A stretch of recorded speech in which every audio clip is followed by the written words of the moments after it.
Scene 2. I was admitted to AIMS, Delhi, on the intervention of the PM. પ્રધાનમંત્રીના હસ્તક્ષેપથી મને દિલ્હીની AIIMS હોસ્પિટલમાં દાખલ કરવામાં આવી. The Union government would bear the entire cost of my treatment.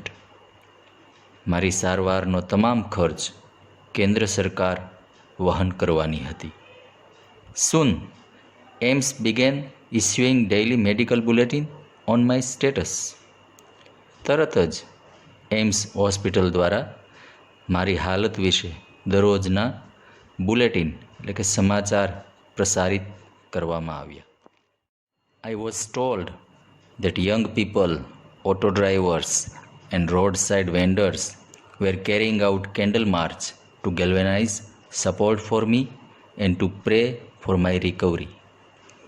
હોસ્પિટલમાં મને કહેવામાં આવ્યું કે યુવાનો, રિક્ષા ચાલકો, રસ્તા પરના ફેરિયાઓ બધા જ એકસાથે કેન્ડલ લઈને, મીણબત્તી લઈને કૂચ કરવા માંડ્યા હતા.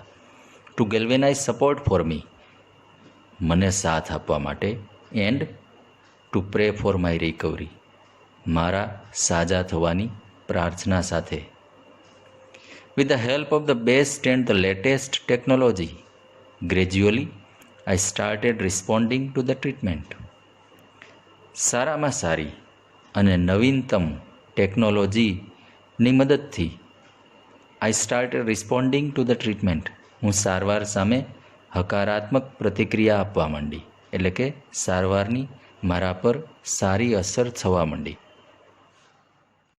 One morning, my brother-in-law, my sister Lakshmi's husband, Sahib, suddenly asked me, "Everest ચઢોગી?" એક સવારે મારા જીજાજી, મારી બહેન લક્ષ્મીના પતિ સાહિબ, એમણે મને અચાનક જ પૂછ્યું, Everest ચઢીશ? He had just read an interesting piece of information in the newspaper. તેઓએ હમણાં જ સમાચારપત્રમાં એક ખૂબ જ રસપ્રદ માહિતી વાંચેલી. નો ફિમેલ એમ્પ્યુટી હેડ એવર સ્કેલ્ડ એવરેસ્ટ. કોઈ પણ દિવ્યાંગ મહિલાએ આજ સુધી એવરેસ્ટ સર નથી કર્યું. I wasn't amused. એમના આમ કહેવાથી હું ખુશ ન થઈ. I have lost a leg and you are talking of Mount Everest. અહીં મેં મારો પગ ગુમાવી દીધો છે અને તમે માઉન્ટ એવરેસ્ટની વાત કરી રહ્યા છો. I started talking to myself. જીજાજીએ આ માહિતી આપી ત્યાર પછી અરુણિમા મનોમન વિચાર કરવા માંડે છે. If I could take a shot at Everest and succeed. જો હું એવરેસ્ટ સર કરવાનો પ્રયત્ન કરું, ટેક એ શોટ એટલે પ્રયત્ન કરવો, એન્ડ સક્સીડ, અને જો હું તેમાં સફળ થઈ જાઉં તો I would become the first female amputee to hold that record. તો હું એવી પહેલી દિવ્યાંગ મહિલા બનું કે જે આ રેકર્ડ ધારણ કરે. I thought about it for some time and then I conveyed to Sahib my willingness to take up the challenge. થોડો સમય મેં વિચાર કર્યો અને પછી સાહિબને મેં એ પડકાર ઝીલવાની મારી તૈયારી દર્શાવી. ઠીક હે, હમ કરેંગે, આઈ સેડ. મેં કહ્યું, હા, હું એ કરીશ. I now had something to look forward to. હવે મારી જિંદગીમાં કંઈક એવું હતું કે જેની હું પ્રતીક્ષા કરું, રાહ જોઉં. એ mission.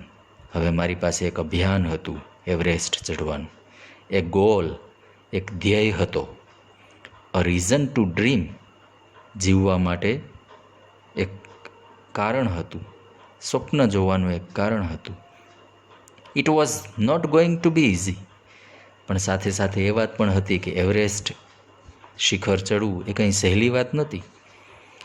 But throughout my life nothing had come easy. પણ આજ સુધી મારી જિંદગીમાં કંઈ પણ સહેલાઈથી મને મળ્યું જ ન હતું. આઈ felt like I was Born again. મને એવું લાગવા માંડ્યું જાણે કે મારો પુનર્જન્મ થયો હતો.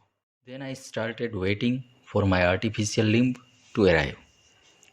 પછી મારો કૃત્રિમ પગ આવે તેની હું રાહ જોવા માંડી. When it finally arrived I was overjoyed. છેવટે જ્યારે એ નકલી પગ આવી ગયો, ખૂબ ખુશ થઈ ગઈ હું. The artificial leg felt almost like my real leg. એ કૃત્રિમ પગ મારા સાચા પગ જેવો જ હતો. I could hardly feel the difference. મને ભાગ્યે જ બંને વચ્ચે કોઈ ફરક દેખાતો.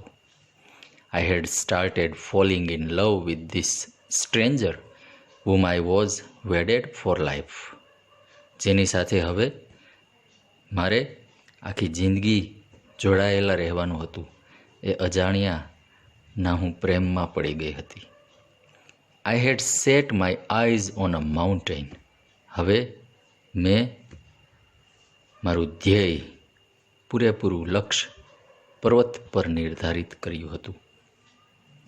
And I needed to prepare my self with the help of this stranger.